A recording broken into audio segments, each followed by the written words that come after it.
This episode is exclusively brought to you by an incredible record label called Enjoy the Ride Records. Visit them at enjoytheriderecords.com and get some vinyl. Now on with the show.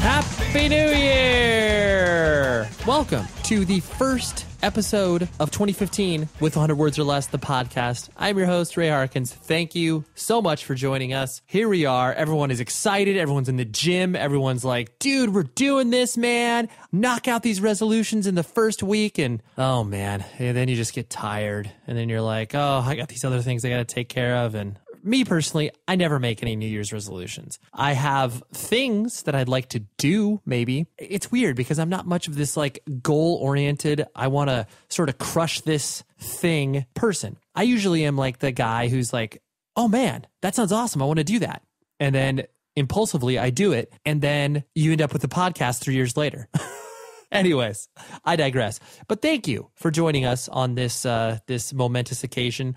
Episode 139. 139. That's so many. Every time I look at those numbers in my notes for this podcast, it just continually blows my mind. The guest on the show this week, one of the best dudes ever. I'm just going to go ahead and say that right now.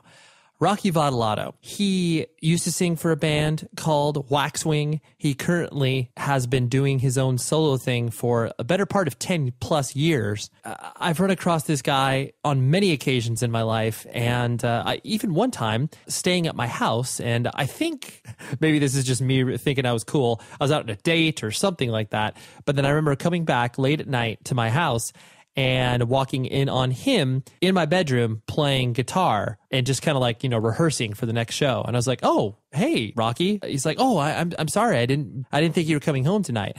I said, oh, no, it's okay. You can continue to practice here. I'll just, be out in the living room. Anyways, that was just a funny interaction. But I sit down with Rocky Votolato in a hotel room in Seattle when I was traveling up there a few months ago. And man, this was a great discussion. So more on him in a few moments. You heard me talk about it at the top of the show. So there's a record label called Enjoy the Ride Records, a gentleman named Ross. He is a fan of the show, and we've been corresponding for a while, and he decided to sponsor these past couple shows, and I can't thank him enough for that. He runs an incredible record label. He currently has a soundtrack up called Bridge and Tunnel. It's an independent movie that's coming out, I think, sometime around March, April of 2015. But yeah, they have some amazing musicians, all from the Long Island music scene. Bayside, Vinnie Caruna from I Am the Avalanche. There's John Nolan from Taking Back Sunday. There's so much cool stuff. It's a great compilation of kind of what's happening in Long Island right now. Yeah, you need to go not only see the movie, but more importantly, buy the vinyl. He released a soundtrack. It comes on beautiful, beautiful variants. And I've heard they are going quickly. So dive into that. And he also currently has Cute Is What We Aim For, a very nostalgic pop rock act from the early aughts. And he has their first release up right now. So and I think he's almost sold out of that as well. And I would mention another release of his, Kevin Devine, live at Looney Tunes, but you can't get that anymore. That's sold out like immediately.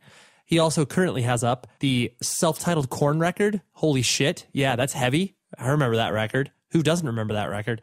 Real Big Fish, Turn the Radio Off. What a classic. He has that up as well. And then if you're a fan of prog metal or just progressive music, Dream Theater. He has 2 of their records up there. Basically, he runs a really diverse record label that focuses on high quality reissues. Trust me, if you like vinyl, you will love the stuff that he puts out. I've bought a few things from him in the past, and I've enjoyed everything that I've gotten from him. Thank you very much to Enjoy the Ride Records. Visit them at enjoytheriderecords.com, and you can find all of their social media on Twitter and Instagram and Facebook, all that sort of stuff on their website. And that way you can interact with them. And, if you order something, leave in the notes like, hey, 100 Words Podcast, clued me in on this. Because, I'm sure he'll like to see that as well. So enjoytheriderecords.com and become educated and buy some cool vinyl. That's what I do. So I encourage you to do that as well. I have to give a special shout out to a contributor to the show, Monsters Outside. So this is a amazing print shop slash, I don't even know what to call it. I mean, basically he does really cool print stuff. He does Friday Night Lights sort of hardcore themed t-shirts, does X-Files hardcore themed t-shirts, and just does a lot of other awesome stuff. Has become a friend of mine, and he also runs a really, really cool business. So visit him. You can find it on Etsy or just Google Monsters Outside. You'll be able to find it pretty easily, and you'll be blown away at how much cool stuff he has. Thank you for contributing to the show on a donation basis. I appreciate it. So here we are. Let's get centered. Rocky Votolato. I was up in Seattle. I was meeting up with him for dinner, and then I was like, do you want to do a podcast after this? I know you've done a few recently, so I don't want to like burn you out on that. And he said, no, man, I'd love to. And I'm not exaggerating. He's so soft-spoken and so just like, yeah, man, that's so cool. His life story is, pardon the cursing, but fucking insane. He just has so much crazy stuff that's happened with him in his life, just as far as his upbringing is concerned. And the fact that he was able to right the ship, so to speak, and be able to find his identity in independent music is incredible. So I will let him do the talking, and here's my late night conversation with Rocky Votolato, and I will talk to you afterwards.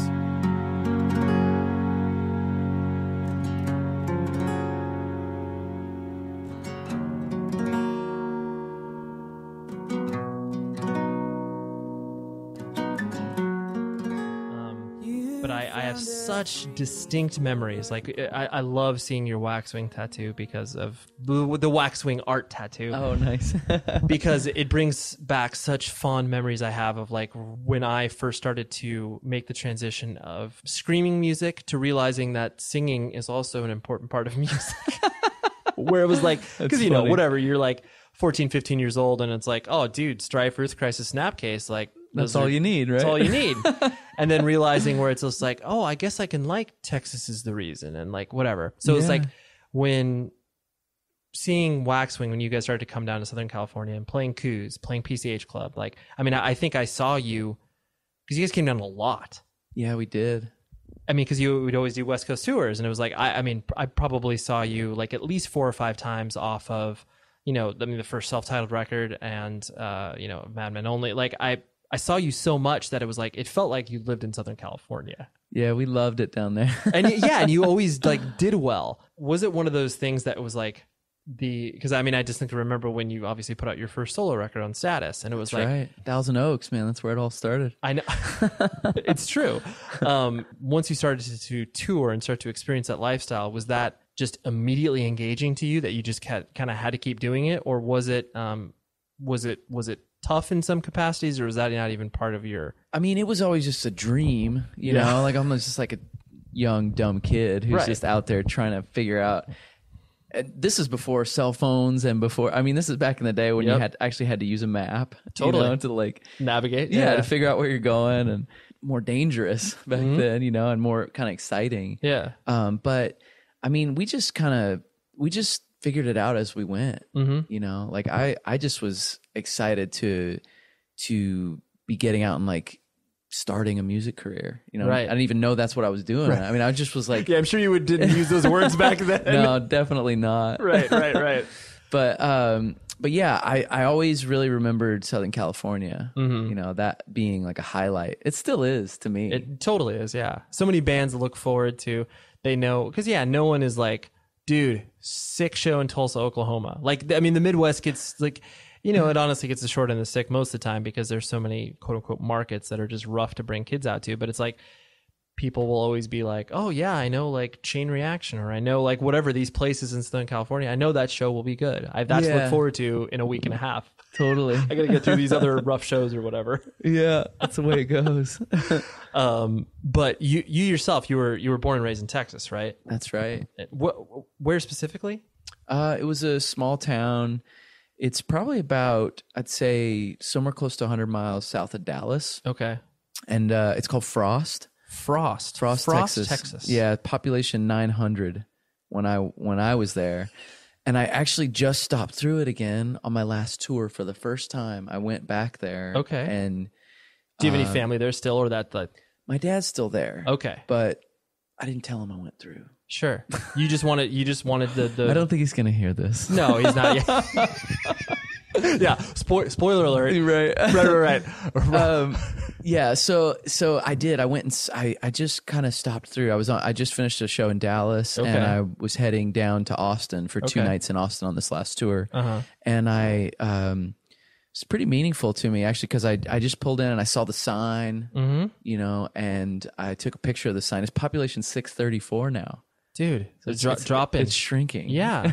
Which you're just like, I mean, 900 people, like that's not many people I know. to keep there to begin with. Right. But It's like the cotton business isn't doing that well, I guess, yeah, down there. that's what the industry was in that general area. There's like one cotton gin there, and that's pretty much it. I haven't heard the word cotton gin since like 9th grade, like history class. Yeah. There's one cotton gin in Frost, Texas. That's it. Yeah. And it's kind of, I had the same like 25 kids in my class from 3rd grade to when I moved out of there. Right. It was the same kids.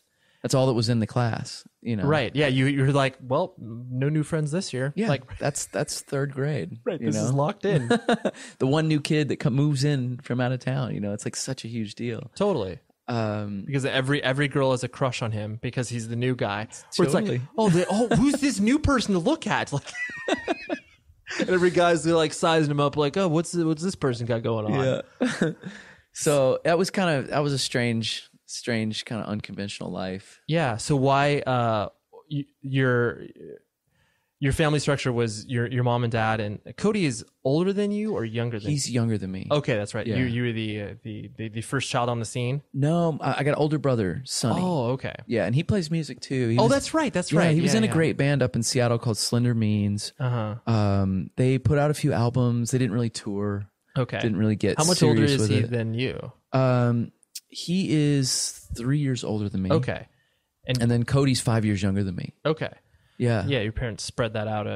Yeah. And I have a sister too. Right. She's actually, it's crazy. She's on tour with Interpol right now. Oh, really? Yeah, she does like merch sales. Merch for, wow. Yeah, it's crazy. We all ended up in the music business. That's a nightmare for most parents. Yeah. Like, can't we save one of these kids from like an unconventional lifestyle? Oh my gosh. Painful lifestyle. So what brought your parents to Frost, Texas? Like, so my grandmother had a plot of land out there. Right. And it was my dad's mom. Okay. And, you know, she just had a trailer house out there and like 15 horses.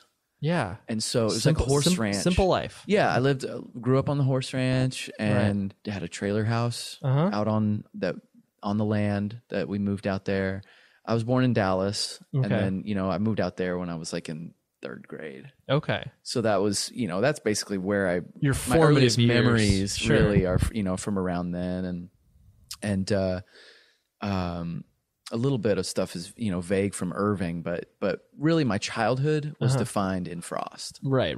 That's where things started. Yeah. And so, I mean, it's such a, like, I in looking back at your musical career and kind of having like especially your solo stuff, where it's like the words salt of the earth, like definitely come to my mind in regards to just like, because I view the way that you kind of craft music, like, I mean, it is a craft. Yeah. It is, you know, in the same way that a person, you know, either operates a machine or like, you know, is able to like make, you know, a basket or whatever. It's like, totally. It's handmade. Right. And it's like, you know, I don't think everybody has that sort of, I don't know, that perspective on song creation. But I've always felt that like, there's that connection with obviously your small town upbringing and kind of like the trade aspect of it.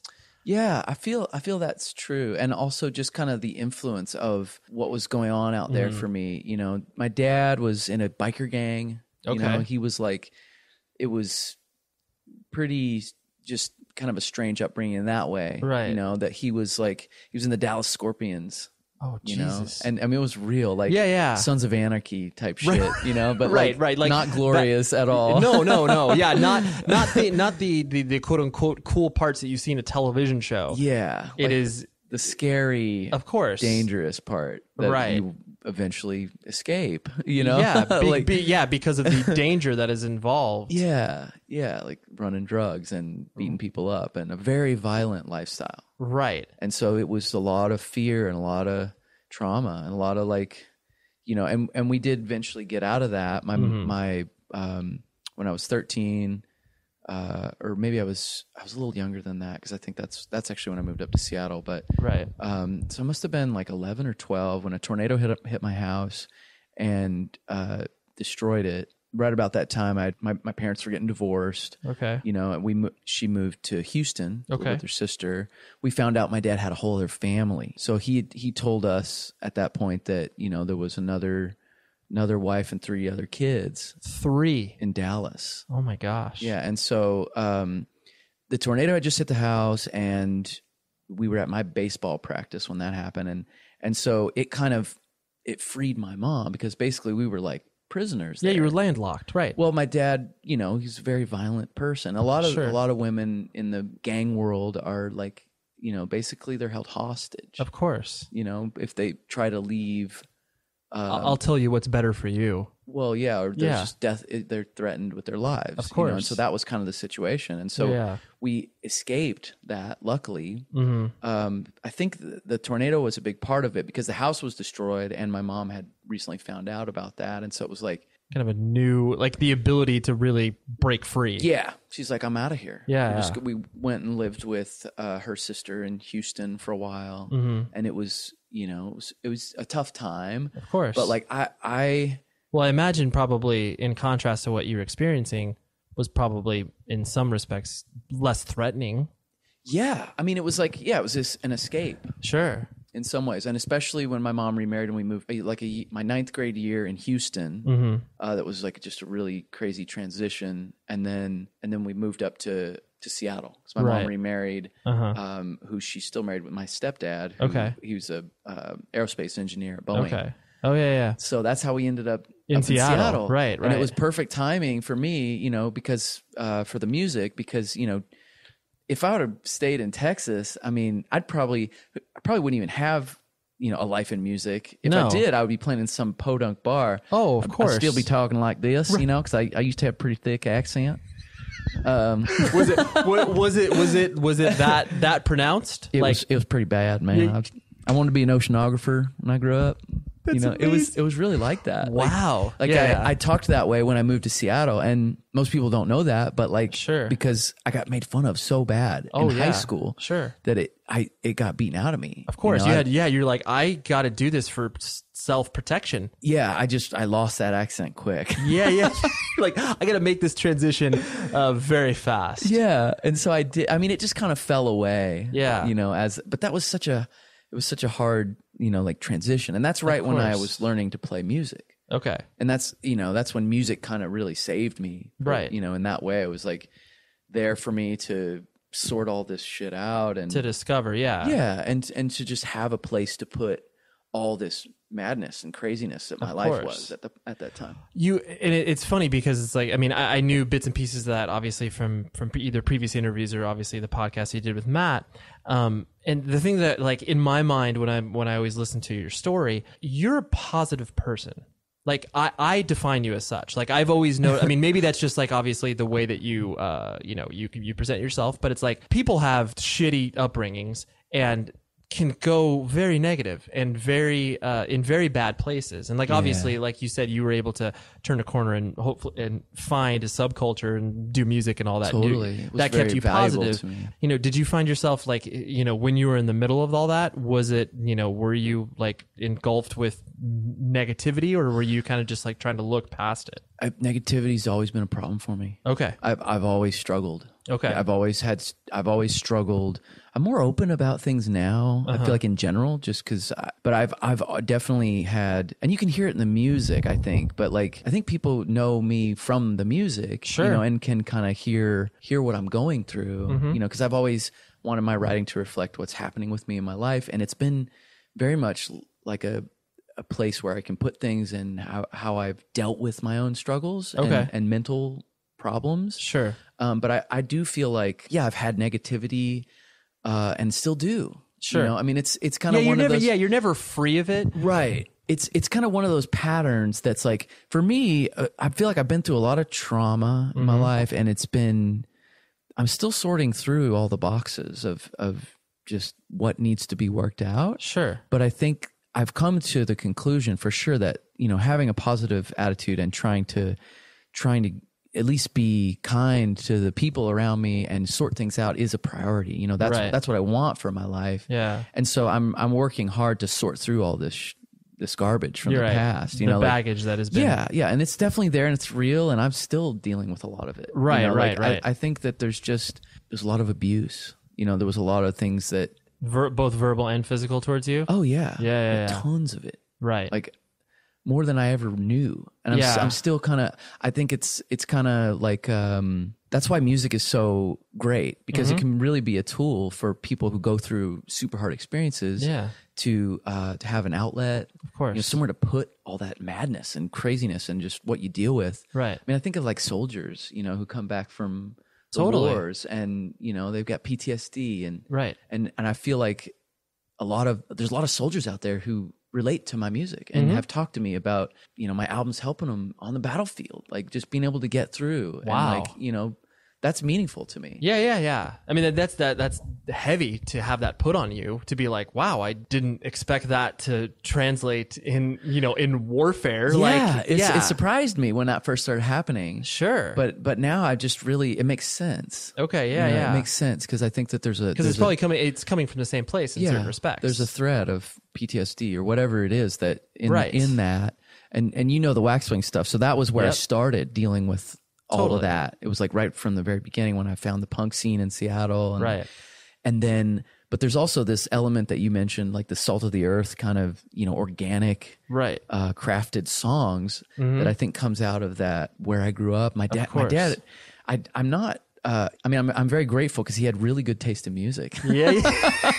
I mean, you're like, he played like some really awesome music around me. Sure. Yeah. So, you're like, he was formative from like the cultural perspective when you know, I mean, you'd be living in a cultural vacuum, like musically. It's like, you know, if you're not exposed to that and like your dad didn't have like this complete renegade lifestyle. Yeah. You might not have been exposed to like the cool stuff. He was an outlaw in every sense of the word. He never went anywhere without a pistol, you know, like he's a dangerous, scary man. And like, and he listened to outlaw country, you know? And like, that's what I grew up with was like Johnny Cash and Waylon Jennings. Yeah, exactly. Chris Christopherson. Totally. You know, Cat Stevens, which is surprising to me now. I mean, he fits in with all those, but totally does. He's a folk singer and, of course. And a lot of folk music. And I realize that's now to me, that's important. Like that I'm a folk singer. Totally. I think if you wanted to figure out like where my heart is, you know, that's really what I do now. Right.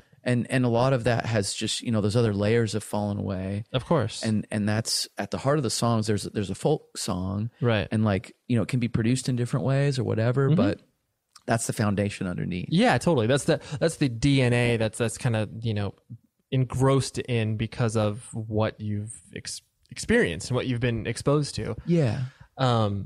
So then, like, obviously when you move to Seattle and you start to experience, like you said, you delved into, you know, the punk scene. Was it primarily because of just like kids that were in your school, or was it your older brother that started to help you usher that? Yeah, my older brother started the whole music thing. Yeah. Like my uncle gave him a guitar. Okay. And then Cody and I looked up to him. We wanted to be cool like him, you know? Of course. Right. We both, you know, started learning how to play, and I got my first guitar right around the time we moved up to Seattle. Okay. And that was, of course, I had this thick Texas accent. I had no friends. You know, I was like, I got nothing but time, man. Yeah, totally. No one's hanging out with me. I'll go play my guitar in the corner. My guitar.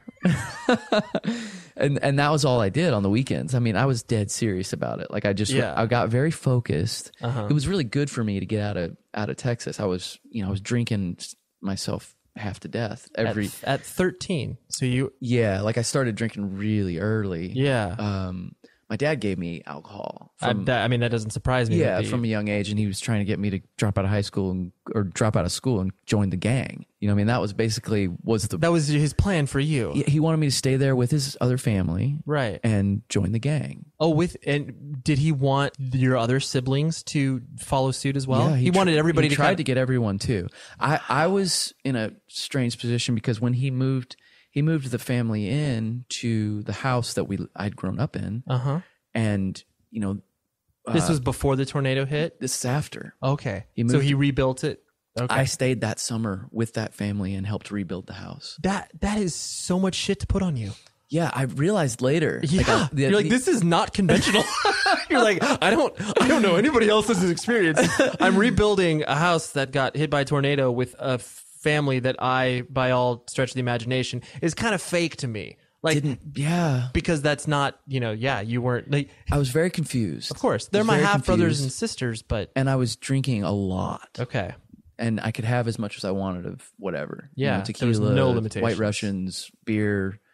I just would drink myself nearly to death, like to forget about everything. Yeah, just to try to get out of it, right? And like I was just a confused teen, just stupid, and I had a drinking problem from a young age, so I basically, I was really struggling in that, and like my mom did a great job of getting us out of there, right? And I did make the decision to go with my mom after that summer, and I went to Houston and I started 9th grade there, and and then I luckily we moved up to Seattle in 10th grade, and and that's when things started to chill out, and I started just have a bit of a normal life. My stepdad's a great man. Like he started to be the rock that you had been searching for. Yeah, to have an example, to be able to just have a stable life. Totally. And so that's when music became really the main focus for me. Sure. I would play guitar all the time, started writing songs from about 13 on, and never looked back. I just never stopped. And what were the kind of those inflection points with the early, when you were 13 and 14, kind of like the independent music start to filter in? Like, so what did you immediately start to latch on to? I went to a few shows. Okay. It was like Fugazi. Okay. Jawbreaker, okay, band from the Bay Area. Yeah, of course. Like that was huge for me. Okay. I saw them on the 24-hour Revenge Therapy tour. Oh, that's amazing. It was so cool. Yeah. You're like, that's a show. That was it, dude. All I had to see, I saw Blake Schwarzenbach jump around on stage, and I was like, oh, that's what I'm going to do with my life. Sure. This is it. It hit me. Yeah. And then of course some other shows. I was at Sunny Day Real Estate's first few shows. It's amazing. Like saw them, play in a room to like 15 people. Of course. Several times. Right. And it was so incredible. They were just a powerhouse of energy and like... Obviously, Seattle's such a cultural touchstone when it comes to music, especially in the early to mid 90s where so much was happening. But it's like, it's cool that you were still able to find kind of your own thing there, because it would be, I would imagine it would be easy to kind of fall in line with everything that was happening from like a larger mainstream music perspective, and like not feel like it's your own, because at that point it's like obviously Nirvana was larger than life, and like we're incredible, but you wouldn't be able to really like kind of feel like it was your own in some capacities. Totally. Yeah. I was lucky because there was such a vibrant all ages scene at the time. Yeah. And I was just a kid who needed that. It was really good for me. So what kind of person, as you started to transition into like the Seattle life and it was more stable, what kind of person did you find yourself being like in high school? Were you trying to figure out your place, or did you get into like, were you into like the drama club? Were you like an indoor kid? Were you a sports guy? Like what sort of... I played sports in Frost, like basically year round, because there's just a few kids there, so you're on every team. You're like, oh, weird, Rocky is an all-star again. Totally. And I actually thought I was good at the sports because there was no competition, and that's the thing. Like when we moved to Houston, it was like a nightmare. Right, you were like, damn it, I'm not that good. I'm not actually that good at football.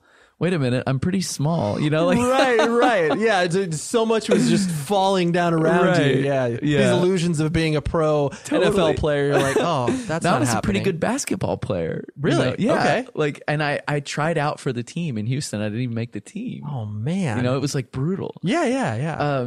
And then when I got up to Seattle, I was still playing sports. Sure. I played football. Okay. I wrestled. Okay. I can't see you playing football. I can see you wrestling. Yeah. It was more. And then I also, I think those were the only two sports I did by the time I made it to Seattle. Yeah. And then it was kind of falling away. It was like the music thing was just dominating. Yeah. That was rising up. And especially when I started going to shows. Right. I just realized. And were you and Cody going to shows together because of the influence of your older brother, and you guys were, closer in age, I guess? Yeah, it was some of my older brother, and then my friend group that I had in high school. Okay, you started to get plugged in. We branched out. Okay, and we went to like the Jawbreaker shows and the more punk stuff, and like found those. I mean, I don't know how I managed it at that age to get out to like the Velvet Elvis in Pioneer Square. Yeah. I saw, you know, that's one of the places I saw Sunny Day. Sure. And it was like, yeah, you're like, how did I get right? They're playing all the songs from the Pink album. I mean, it was insane. It was so cool.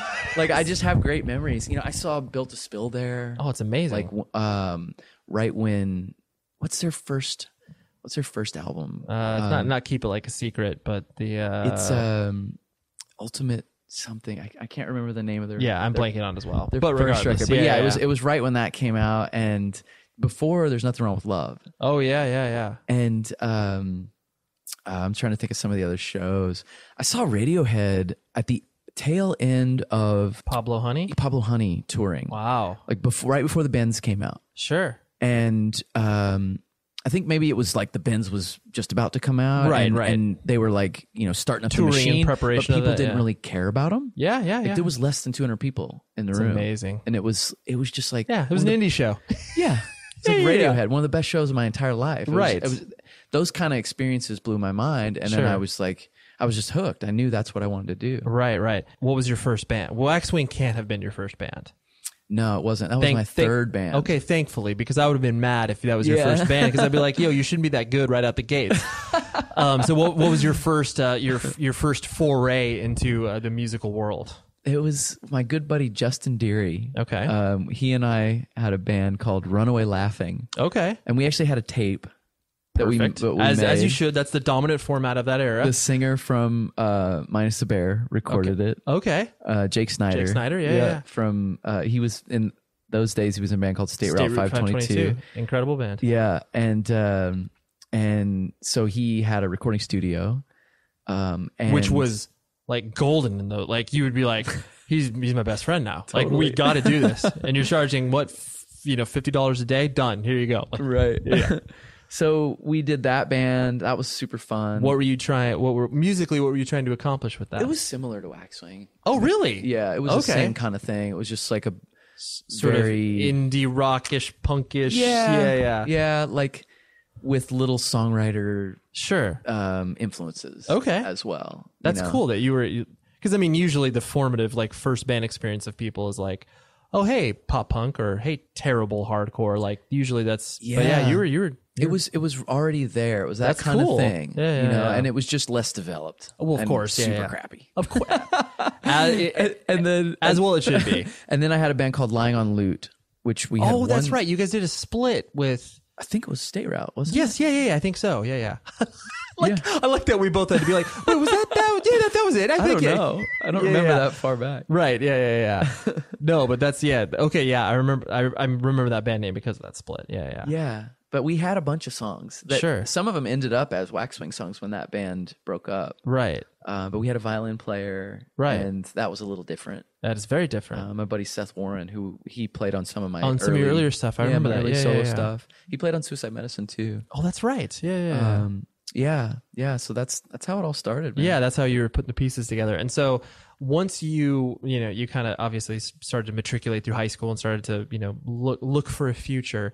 Did you have, I mean, like you said, you wanted to be an oceanographer? Like was that was... It was. Yeah, it was a dream of mine. Okay. And were you pursuing it in the sense of like, from a studies perspective, you're like, I can't wait to go to college to become an oceanographer? Yeah, I went to college. I got my degree from the University of Washington. I thought that I would go into, studying like marine biology. Sure. And then I had my first few math courses in college, and I was like, I hit a wall. This is not good. Totally. So I was like, you know what I'm actually good at is English. Right. And I was just really good at writing and writing papers, and it just came easy. Okay. And I kind of was just like creative writing or research stuff.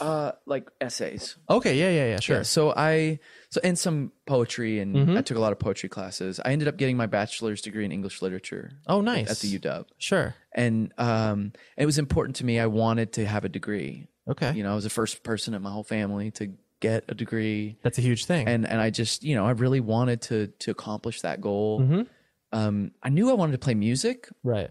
But I just thought, this is something I want to do. I want to have this as maybe something to fall back on if I'm, You were being practical about it. I was. Yeah, I was being kind of practical. And it's interesting because it really came in handy, for the writing aspect. Sure. I mean, I learned so much. It was brutally difficult. Yeah. I mean, it's just a tough thing to go through 4 years of college. Well, it's like, you put yourself through these paces of what it's like to creatively pour something on paper, and that there's no way that wouldn't be able to influence your lyricship, your lyric writing ability. Like, absolutely, that's for sure going to influence that. Yeah, and I got to read a lot of great poets. Okay, I was introduced to Ginsberg and Emerson and Thoreau and these philosophical thinkers who I still look up to now. Totally. And people that, the original environmentalists. Of course. Yeah. The real people are like, right. Go on that lake, hang out there for a while. Totally. Yeah. Yeah. And just these deep philosophies that influenced me. Sure. And got me to think a little bit bigger, and so I feel like that informed my music. Sure. And just helped me to, reach for something greater in terms of what I was trying to write. Sure. And was that in parallel to Waxwing's existence? Like that was through college that you were playing? Okay. Yeah. Waxwing was while I was in college. Okay. Yeah. So that's why you obviously had a limited touring capacity. That's like the West Coast tours were easy. Like, did you guys ever make it to the East Coast? We never did. Okay. Yeah. We went as far as, I want to say, almost to Michigan. Okay. Because we played with Small Brown Bike. We did we did a little tour with them in Casket Lottery. Right. And I think that was the only time we headed east. Right. But yeah, I was already married with a kid by the time I finished college. Right. With 2 kids. Married with 2 children by the time I was 22. Right. And that's not typical. We're touching on a theme here. My life. Right. So you had your first child when you were 20? 21, I think. 21, 22, somewhere in there. Right. And I mean, forgive my crassness, but intentional, or that was a gift? It was a gift. Yeah. One of those gifts. Right. My wife and I had known each other for 2 weeks. Really? Yeah. We weren't married yet. Well, right. It was kind of like we just met. Wow. We met making the Edge of Coral movie. Shut up. Yeah, dude. Holy shit. Edge of Coral started your relationship with your movie is sorry. Yeah, no, as I was just saying, for the listeners that aren't aware of what Edge of Coral is a movie set in Seattle, straight edge versus punks. That was put out like 97 maybe, something close to that. Yeah, something like that. And I mean, a full-fledged, full-length feature film.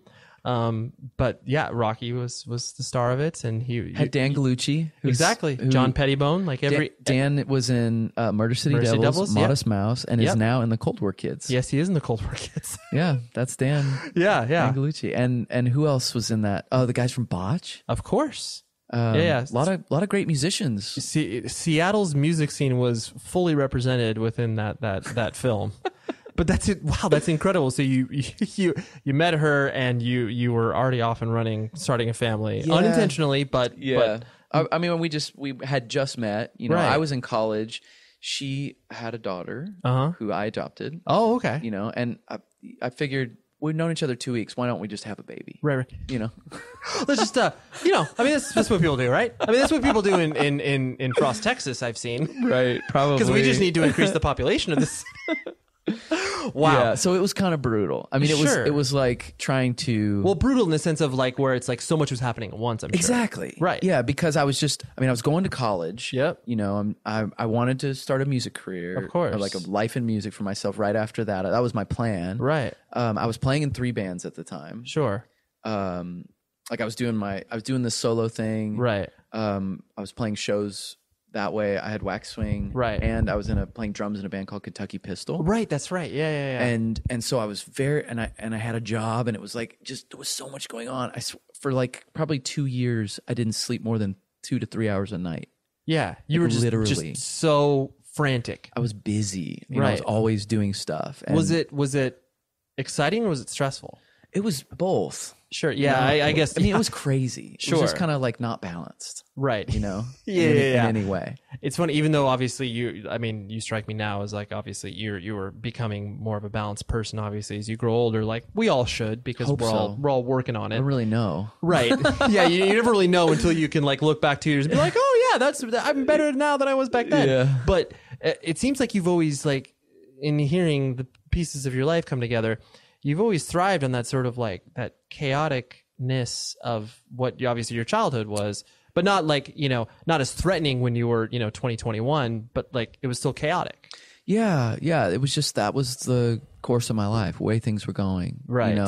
Like your life has a momentum of its own when you're young and you're totally out of control. Totally. You just sort of set on the path of the experiences you've had and your parents have given you. Right. Wherever you landed karmically, I think. Yeah. And so there was a lot of chaos, and I feel like you can hear it in the music, especially in the Wax Swing stuff and in my solo stuff. But like we were talking about, just a lot of dealing with depression and I'd say self-hatred, anxieties, like there's a lot of themes. It's very dark. There was a lot of it was death. it was very brooding. I felt like, especially your solo stuff was the earlier stuff was very brooding, for lack of a better term. Like you could tell there was like, it was always, for lack of a better term, like pretty, but there was always this undercurrent of like there's something bubbling underneath there. Yeah, some sort of psychological damage. Right. Something that's like trying to work its way out to where it's not it's not just songs about girls, which is like that's the common conception of like, oh, white dude with a guitar, you're going to be singing about girls, like right. Because that's just the easy sort of knee-jerk reaction when you see that in front of you. And not that I never sang about girls. No, but no, of course. I mean, everybody. It's usually just one girl, right? Honestly, I mean, that's usually what's almost all of my music, right? Has almost all of it down to my first record. That's for my solo thing. Sure. Yeah, the very first album in '99, I was married. Right. Yeah, you were knee deep in it. Yeah, I already had. So how much longer after did you get married before you had your first child? I mean, you're no. Okay. No, you got married. He was 6 after. months. He was 6 months old. Okay. When we got married. Okay. Yeah, it's just kind of crazy to think about that. Of course. Having a 6-month-old at your wedding and it just being everything happening so fast. Of course, right. It was. And you're like, oh, next month I'm leaving for tour or whatever. Right. right.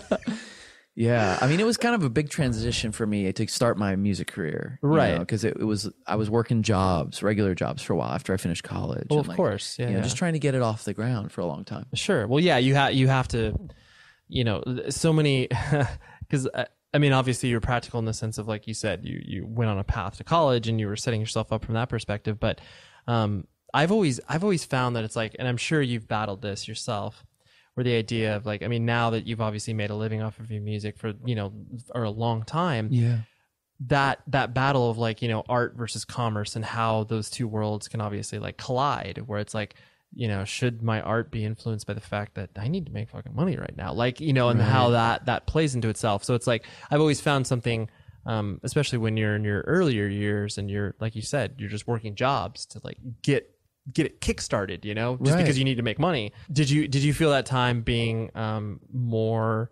I mean, not more, but just like the process of being creative under these constrictions of time, because you had to work a job or whatever. And I'm sure you were working just like at health food stores and grocery stores and other random jobs just because of. That was what was available. Man, I had every kind of job you can imagine. Yeah. I worked in like factories. I dug ditches. I worked construction. Sure. I worked food service. Sure. A lot of different jobs like that. Right. Because you're like, I got to leave on tour. I got to quit. Like, totally. Yeah. A lot of those kind of transient jobs. Sure.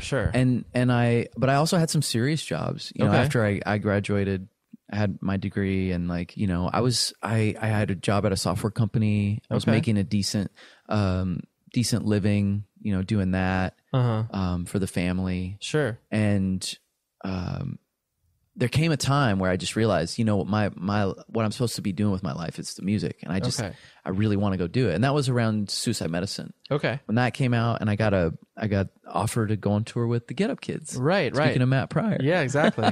right. That's a big milestone in my career. Yeah, that was, you felt like that was. So at that point, you obviously like quit your job and you were okay. I decided to go for it. Yeah. And I did like 250 shows that year, and just was out playing in every bar across America. Right. Whoever would have you. Yeah. Was that 10 people a night or whatever it took. Were those discussions like with your wife and sort of like the family structure, was that like terrifying as hell that you were doing that, or was it? Yeah, it was hard. It was like really challenging financially, and it was just risky. Sure. There was a lot of, I really had to commit to it. Mm-hmm. And I did for a long time after that record came out, but it didn't totally work. I had my moment and things were kind of rolling, but there wasn't enough money. And I just ended up coming back home and getting another job and then working on another album. Mm-hmm. And that album ended up being Makers, which I got signed to Barsook Records. Mm-hmm. When that album came out, that was 2006. Yep. And I never had to look back after that. Yeah. Everything, then there was enough of a substantial following there. Right. That I was making enough money to make it work. Right. You were able to build off of that. Yeah. Sure. I've never been just totally, loaded from music or anything, no, right. But yeah. But I felt that it was sustainable. Sure. At that point. And I felt good about it. Mm-hmm. There was a definite rise in my popularity at that time when that record came out, and it was a crazy time. Totally. Was there ever that fear inside of you in regards to? I mean, I'm projecting on you because obviously, like, I'm a father myself, so it's like I have a 3.5-year-old, right? And so like there's that idea of like when you are dedicating so much time away from the home, and the idea of like especially every son always has that sort of rallying cry, like, I'm never going to be like my dad. Like, those negative qualities I see in my father, I'm never going to do that. Yeah. Was there ever that fear of like your absence just from a sheer, like, I got to do this because I got to make a living or whatever? Was there ever any of like fear from that perspective that like, your absence or any negative qualities in your father you see like, exemplifying itself in you? Like, has there been that battle in your head? Yeah. Okay. Yeah. I mean, it's been a struggle. Okay. I think we all have to struggle just as human beings with the tendencies that, the weaknesses and the temptations of whatever can make us into not great people. It's like the things that we can do to, end up like our parents in the ways that hurt us. Sure.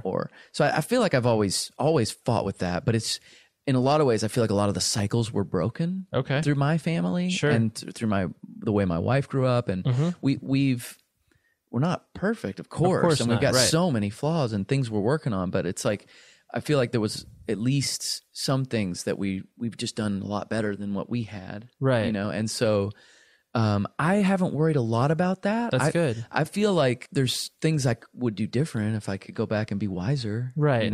But I think that it's important for human beings to follow your heart and do what you're supposed to do. Right. As your work. I don't think enough people do it because it's a scary thing. It's tough. It's a hard thing. It takes courage. It does.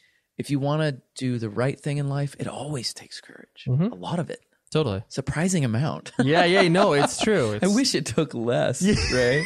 I mean, the thing is, it's like, it's terrifying. It is. And like we have to be able to have that courage to do what we want to, not even what we want to do. It's like there's a voice inside that we all hear. Right. It's your heart. You got to follow it. You got to know this is what I'm going to do because I was born to do this. If I don't do this, I won't fulfill what I came here to do. Right. What I'm on this earth to do. Right. Yeah. And you will be miserable for it. Sure. And you won't do your family a service. You will do them a disservice. Because you will be miserable if you are dedicating yourself to something that's just the safe or convenient route. Yeah. Yeah. There's an essay by Emerson actually called Self-Reliance. Self-Reliance, yep. That talks about it. It talks about being able to be who you are. Right. And own it. And it's a really hard struggle for us all to get there. And man, I'm still struggling with it. I mean, it takes your whole life sometimes, totally. Yeah. To realize that. But like, at least I feel very grateful that I was set on that path at an early enough age to get as far as I've come. Because I mean, after Makers, and obviously as you started to progress through your musical career, I know that there were a lot of struggles like that you went through. I mean, like, because you had substance abuse at some point in your life. Oh yeah, correct. I mean, like after the 13-year-old like self, like as you were a grown adult. It never stopped from there, really. I mean, I was still into drugs and drinking, and right. You know, it got really gnarly in my high school years, and then I was always just kind of like weekend warrior. I never did it at home, okay, you know, like around the kids or anything, but I would still party a lot, okay. And when I was on tour, it would get out of control. Yeah. Well, because I mean, you're constantly surrounded by it. Yeah, I mean, you get a case of free beer every night. Right. What are you You're gonna like, do? thanks for enabling me. You're gonna waste that? I mean, you have to drink that. Right. That beer's not gonna drink itself. It's not gonna go to waste. Yeah, this is gonna be for the people tomorrow. Totally. Like, I gotta go ahead and take this. Yeah. So that's how I thought at that time. Sure. It was a backwards way of looking at life, but you know, and that sort of that self-abuse was that. I'm just trying to place where that pattern was. Like, was it just comfortable because it was something that you were so used to throughout your life, or it was a medication, a way of escaping. Sure. I think that's what we all do it for, in essence, to be able to deal with our existence and not really face the things that are there. Okay. Yeah. You don't want to look at what's real in your life. Yeah. Because it's hard. It's hard. Yeah. It's hard work, especially if you've got a lot of trauma or you got some real deep psychological issues that you got to deal with. Right. You know, and so that's why I think I did all that. And I'm really grateful that around 2007, 2008 had kind of like some major meltdowns and was able to totally clean all that up. How did the meltdowns manifest themselves? Like, were they just like literal like moments passed out in a bathroom floor being like, holy shit, I don't know, I'm here? Like, was it like those meltdown moments, or just like I can't do this anymore to myself? I think for me, it was more just, I can't do this. And that ended up, it was prior to True Devotion, okay, that's the album. If you know much about what was going on with me when that came out, it was like I had just gotten clean, right? You know, and I had just sort of really started to get my bearings on some of this stuff. Like, I wouldn't say it's all cleaned up by any means, but I got this settled. Yeah, I'm taking care of it, guys. Here's my new record. It's funny because I had deluded myself. I convinced myself into thinking that I had more of it fixed up than I did. Oh, I'm sure. I think when you first start out on any new venture and path, you think, oh yeah, I've kind of got this. Because you're creating that narrative in your head. You're like, oh yeah, like, dude, I've got this. Ancient history. That's like 3 weeks ago, dude. Totally. Dude, this is a rebirthed person right here. Yeah, no, I understand. And it was huge. I mean, I changed a lot of patterns. I stopped drinking. Yeah. I stopped all drugs. I've been totally clean since then. And like, that's been good for me. It's brought some clarity. Sure. And I started meditating around that time. Right. And that was huge. Sure. Like, I can't say how much that really influenced my life and has been really a healthy balancing factor in keeping me alive and healthy. Sure. With all the different issues I've had. Do you is it TM, like transcendental meditation, or like what practice do you? I just did something called japa. Okay. Like, it was from a Taoist sure tradition. But basically there was a lot of different things I tried out. Yeah, I'm sure. Yeah, when you're experimenting with meditation to begin with, it's definitely always just like, try a little of this, a little of that. Totally. See what works. Yeah. And so I found a few techniques that worked well for me. And like, you know, that was good. And I still do that today. Yeah. How often do you do it now? Every day. Twice a day? Twice or like, a day. Okay, morning and night? Morning and night, yeah. Nice. Yeah, there's definitely, it is weird because I find so many people that it's like once you kind of get into your 30s, that's when you start to really like open it. You're like, hey, maybe that's a cool thing to look into. Yeah. Just because it's like that, like you said, it's that sort of like balancing sort of reset factor where it's like, it just kind of bringing it back to, you know, as cheesy and cliche as it is, bringing it back to center. And it's like, sometimes it takes you a long time to like realize that because you're just dumb and 20 years old or whatever. Yeah. And your life's moving in a million miles an hour. Right. Like most people. Like, why would I slow down? No. It yeah, totally. And there's such a carrot. I think we talked about that earlier at dinner, but like our society is like, okay, you need to get famous. Yep. You need to get rich. Right. You need to have these material possessions to define your success. Yeah. You know, all these things that keep you on the treadmill of doing things not for a pure reason or some place of integrity of why you want to do it, but that you feel that you have to. Yeah. You know, and that pressure, of course, is terrible. Sure. You know, and it's chewing us all up and chewing up the planet, you know, and like that's kind of like what I feel like I've tried to get away from. I'm still, you know, disconnecting from those kind of concepts and just trying to get more into a place of trusting and doing things because I think it's the right thing to do and I feel good about it. Right. Did you ever, because obviously I know especially from like a solo artist perspective, because it's like, well, this is literally my name, like I'm putting myself out there.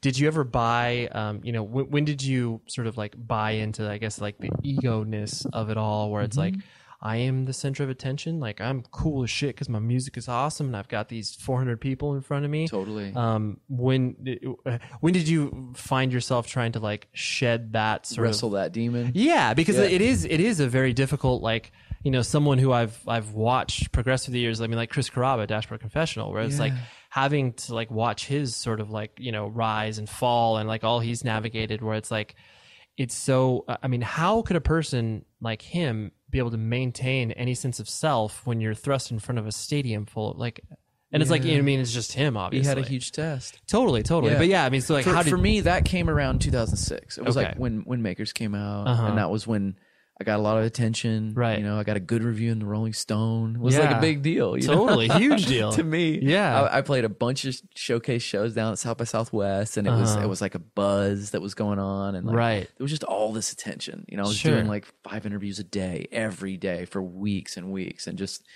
just that it was happening. Right. It was a lot of people coming for my attention, and I was getting a lot of attention. And it got to be too much for me. I think by the time I made the follow-up, Brag and Cuss, I was pretty sick. I was pretty sick with it all. Right. You were sick of yourself. Yeah, I was just kind of lost. I was definitely, not knowing how to handle even the small amount of fame that I that you garnished. Yeah. So I feel like it was good for me, to learn that way now. Like the way I feel like those lessons were good. Right. And the way I'm approaching what I'm doing now is informed by that. And, right. And hopefully whatever comes in the future, it's like can be tempered with. Yeah. Maybe I'll deal with it better. Yeah. We'll see. Yeah, like now that I've like got through with it, the last thing I want to hit on was like the living room tour that you obviously just did and experienced, because I find it so indicative of what bands and artists and people that are creatives.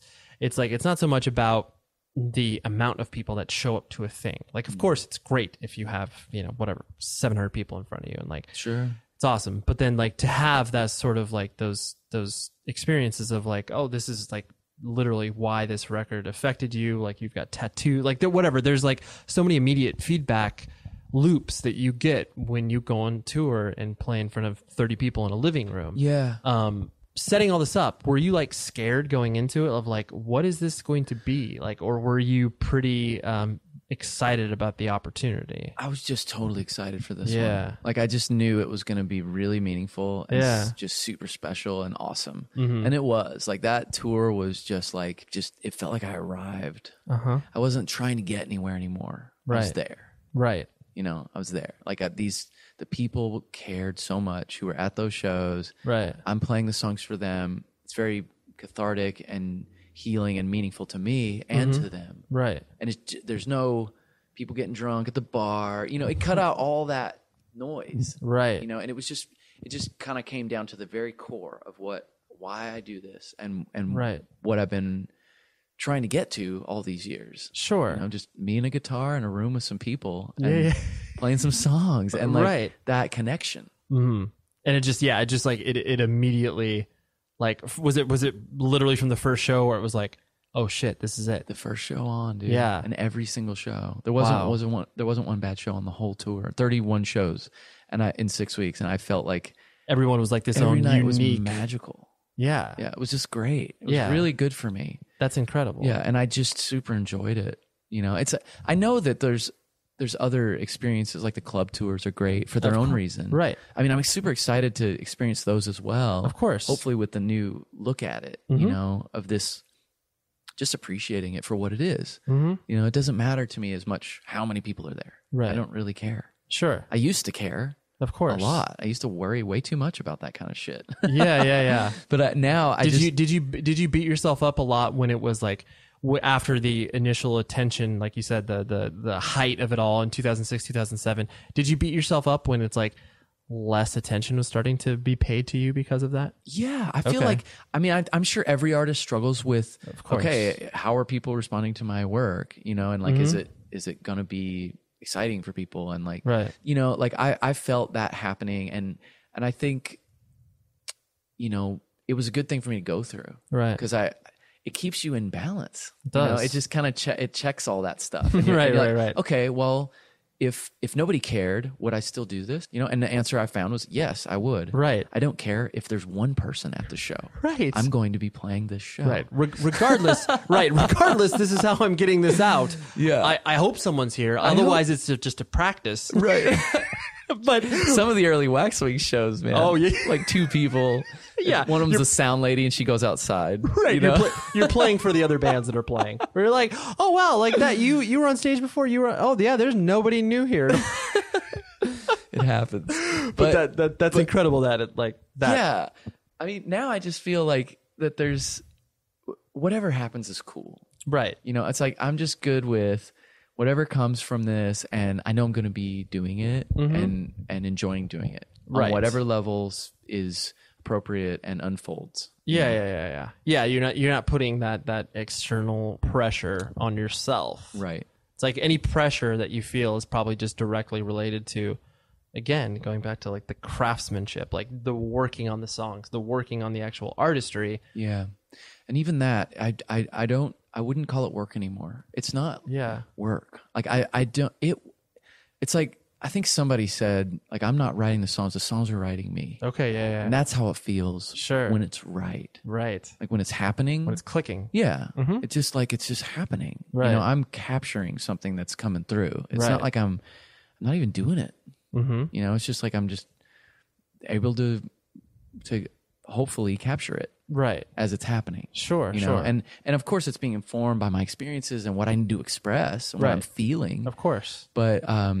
But I think there's an allowing that has to happen at some point if you're going to make something really beautiful. Sure. An openness to it. Right. Right. Yeah. Yeah. And that's good for me because I think when I get too controlling on it, it closes down. Sure. And I went through that, you know, like it's getting blocked by thinking too much about it. Sure, you stop the flow. Right. So it's kind of like getting in that flow and then just letting things happen. Yeah. Can't be more excited about you and your future of music because it just sounds so exciting, and it's like the enthusiasm is like, you know, it's contagious from that perspective because it's like when you feel that people like arrive, like nothing is more gratifying, and I'm sure you've experienced this a lot in like, you know, probably watching your brother play and like watching these people that you're close to just like achieve something that you're like, oh, that's what you were meant to do. Yeah.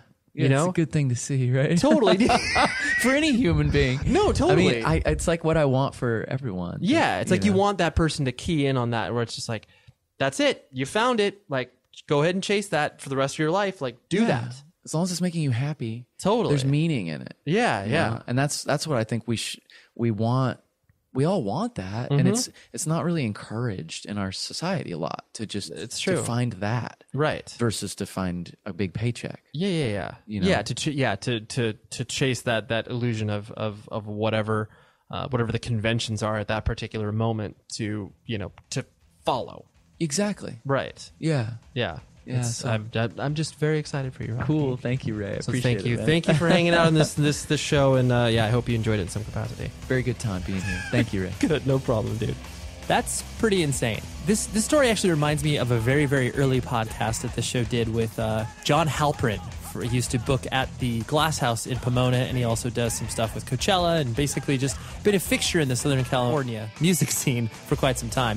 His father was involved in the CIA and like a spy. Hearing Rocky's story about his father being in a biker gang is just like, oh man, it just gets me thinking where it's like you have no control over what you're born into, clearly. It would just be insane to be like, oh, well, I guess this is my life. Like, you know, I look at my father who was an air conditioning salesman. Of course that makes sense if you're doing that in Las Vegas. That's not a crazy lifestyle, but, you know, I had a specific point of view in regards to the way that air conditioning worked. And so, yeah, it's just crazy the way that people are able to take what they experienced and be able to hopefully learn from it and be able to build upon that without being kind of ashamed of their past. Because, you know, Rocky could just be like, yeah, man, my dad's a total scumbag and blah, blah, blah. But he was so just, you know, very like, yeah, this is the way that I was raised, and so this is the way it was. So anyways, thank you to Rocky.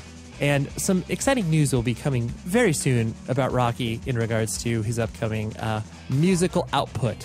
I'm just going to go ahead and tease that, okay? Just want to put it out there. So much stuff to thank you for, but I have to thank my internet boyfriend, Tom Richfield, who is the producer of the show. Thank you very much, as always. I got to hang out with him recently because that was a great thing. He was in the United States of America, and he lives in the UK, so it's always great to see his beautiful face in person. Until next week, be safe, everybody.